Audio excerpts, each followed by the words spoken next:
Hey y'all. Let me figure out how to get this a little taller, maybe. I should have done this before.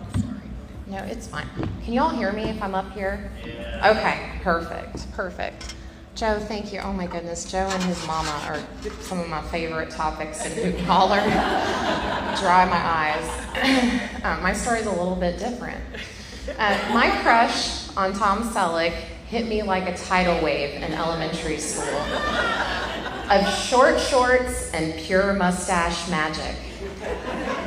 While other kids were swooning over the cast of 21 Jump Street, I was glued to Magnum PI, waiting for that exact moment in the intro when he'd spin around, grin, and do a double eyebrow lift right in sync with the theme song. I didn't even know what romance was, but I knew that Tom and I were destined to be together. Me in my jelly shoes, him in those dangerously short shorts. The mustache alone had more charisma than half the boys in my class. I didn't know it yet, but Tom Selleck was my first real heartbreak. When Magnum PI left the air in 1988, you would have thought that losing access to those thighs on a weekly basis would have cooled my crush. But no, he doubled down on me. At the height of my equestrian obsession, along came Quigley Down Under, featuring him like some sort of fevered cowboy mustache fever dream. And then fast forward a few years to Friends when he appeared as Monica's much older love interest. Right on schedule for the height of my daddy issues era. And just when I thought things had settled down, I picked up knitting, and then he suddenly was appearing in Jesse Stone and Blue Bloods with gorgeously hand-knit sweaters. Honestly, it's like his career was carefully curated to tease out lust at each of my personal phases. By my late 20s, I was living in Montana, and a river runs through it had just transformed the valley into a billionaire playground. Ted Turner had land, Bill Gates had land, and rumor had it that Tom Selleck was somewhere in those mountains. Can you imagine every latte run, every farmer's market stroll, every hike up a mountain trail was basically an audition for our inevitable meet cute. But fate had kept him away from me, but one morning my boss came over to my desk and shared the juicy tidbit that his wife had befriended Jilly Mack, Tom's wife, in yoga class. But then came the big deal. Tom and Jilly were going to be attending their annual Christmas party. I knew destiny was stirring. The scene I had been waiting for since childhood was about to play out. I prepared meticulously for this party, doing all sorts of research to make sure that all portals were open for maximum connection. I'm 6 feet tall, and I did my research and found out he was 6'4", so I carefully chose heels that wouldn't take me over his height. Then, of course, the dress I chose that was flattering, but didn't scream to Jilly, "I want to steal your man." I found out that Tom's primary home was in California on an avocado farm. And just like that, I was a walking Wikipedia page of avocado trivia. I figured this would make for great casual conversation starters at the party. The night of the party, I was brimming with confidence, convinced that my preparations had left nothing to chance. I even arrived early so I could slip seamlessly into conversations before he arrived. The party was at my boss's gorgeous timber-beamed home, all soaring windows and wraparound decks with sweeping views of the Bridger Range. I had recently left the Mormon church, and I was still new to drinking. My only real experience had come from work happy hours, where everyone just ordered glasses of house red.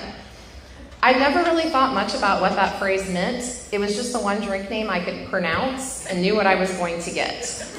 So feeling very sophisticated, I walked right up to that catering bartender and ordered a glass of house red. He looked at me a bit confused, gestured around broadly, "Well, I guess we are in a house."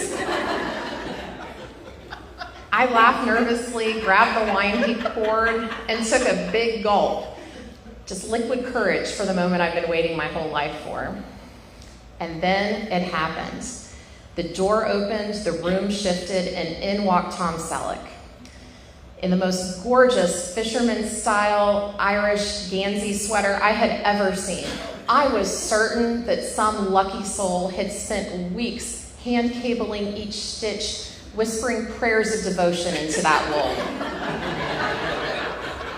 His wife led the way through the party with effortless charm, mixing them into their groups of friends. Party conversations began, the laughter was rising and falling, glasses clinking, and I knew it was time to put my preparations into action. So I started dropping avocado knowledge like it was small talk gold.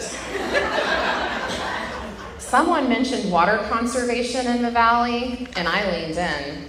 Did you know it actually takes almost 100 gallons of water to grow a single avocado? Heads nodded, eyebrows raised, unfortunately not Tom's.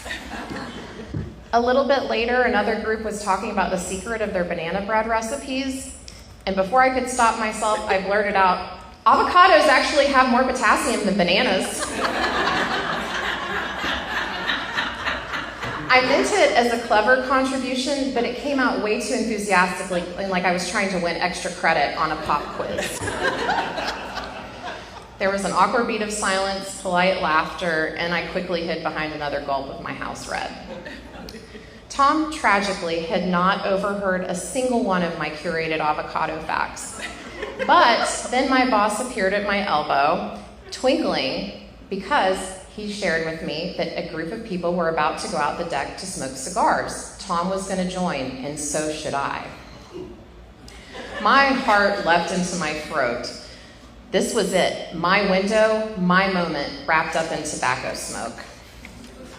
Now, I'd been raised Mormon, and I had never so much as touched a cigarette. But I figured I'd absorbed enough through cultural osmosis and old gangster movies to fake it. I knew you needed one of those slicer gadgets, usually used to terrify henchmen into spilling secrets. I knew there was lots of cheek puffing theatrics that were involved in lighting cigars. And that seemed like enough to get me through a casual smoke session with the man of my dreams. So we went out to the deck, and it was everything I had imagined. The Bridger Range rose up in snowy perfection, the timber beams glowed with Christmas lights, and there stood Tom Selleck himself at the railing, holding a glass of tawny bourbon in that sweater and a wool overcoat. He let out that deep rolling chuckle, the ice tinked against his glass like music. My boss handled all the cigar unwrapping and slicing, thank heavens, and as he handed one to Tom, he introduced me. Tom held the cigar between his teeth, tipped his head in a backwards nod, and said, "Good evening, young lady." I melted like fondue on the inside. He then handed me a short, fat Dominican cigar. Mild, he said. I couldn't help teasing. I said, "Oh, you don't think I can handle one of the big boys?" He laughed. I beamed. I knew it was the start of our epic love story. The group launched into sports talk, and I couldn't quite figure out how to wedge in the perfect guacamole trivia.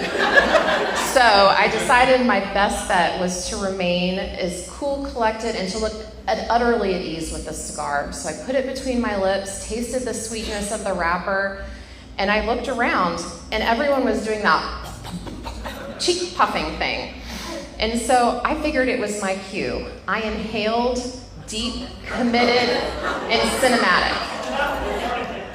Within seconds, my throat was ablaze, my lungs were on fire, and my stomach lurched. See, there was one thing my gangster movie education had left out. You do not inhale cigars. My face drained, my vision blurred, and I knew what was about to happen. So I staggered backwards, kicked off those carefully chosen heels, and made a desperate dash for the railing. And then, in front of Tom Selleck, the snow-capped mountains, and those twinkly Christmas lights, I lost every drop of my house red liquid courage over that railing.